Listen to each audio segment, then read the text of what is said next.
était Donnie. Il était le plus jeune des frères. Lui, moi et papa dormions dans la même chambre. Je ne me souviens pas. Je sais que papa dit sur bande qu'il a pris un oreiller et l'a placé devant moi.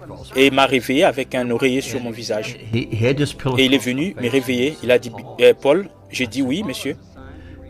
Il était environ 2 heures du matin. Et il a dit, connaissez-vous l'ange dont papa a toujours parlé à propos? J'ai dit oui. Il a dit, il m'a visité cette nuit. Il me disait quelque chose au sujet des réunions. Quand papa conduit les réunions, il dit ce qui va se passer. Et j'ai dit oui, monsieur. J'avais toujours l'oreiller sur ma face. Et il a dit, je lui ai demandé si je pouvais te réveiller et aussi réveiller mon frère Donnie. Et il a dit que l'ange a dit que tu peux réveiller Billy. Et il a dit, peux-tu te voir? Et l'ange a dit oui. Il a dit, excusez-moi. Il dit, quand papa va enlever cet oreiller de ton visage, il dit, tu vois où se trouvent les lavabos? J'ai dit oui, monsieur. Et il a dit qu'il sera debout là et tu peux le voir. Et j'ai dit, d'accord. Souvenez-vous, j'avais juste 12 ans. Et il a enlevé l'oreiller de mon visage. Et je pensais que ce serait un ange avec des ailes volant, mais ce n'était pas le cas. J'ai plutôt vu un homme vêtu de blanc. Il avait ses bras croisés comme ceci, ses cheveux jusqu'aux épaules. Il se tenait là.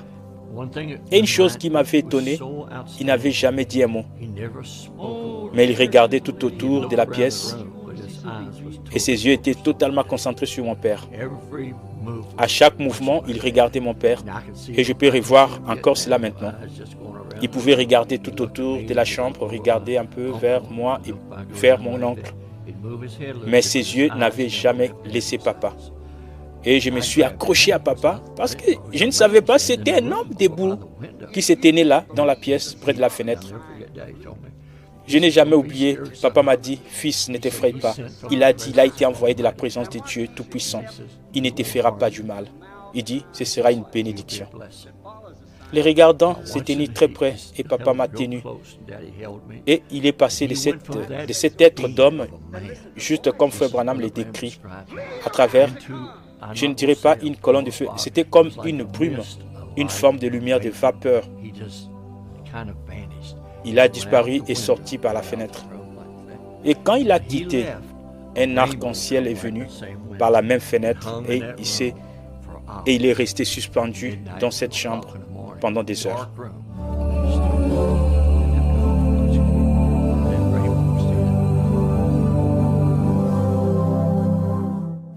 C'est cet ange du Seigneur qui a permis à Frère Branham de connaître les secrets du cœur des gens et de guérir les malades.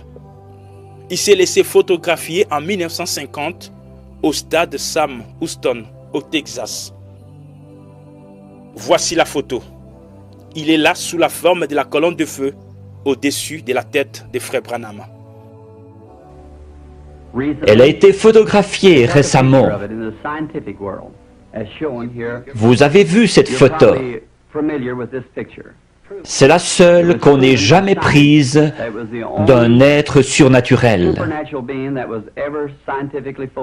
C'est le même ange de Dieu que celui qui accompagna les enfants d'Israël depuis l'Égypte.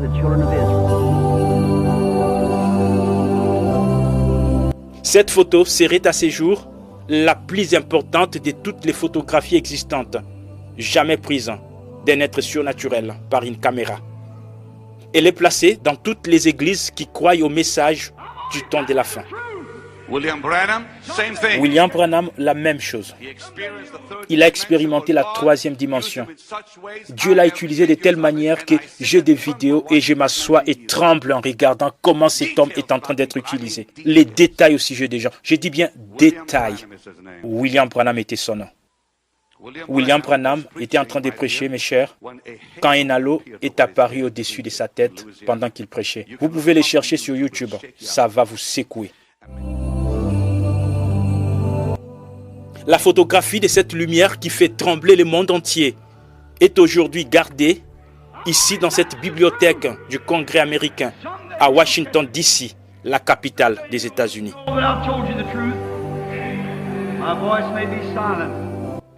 Cette femme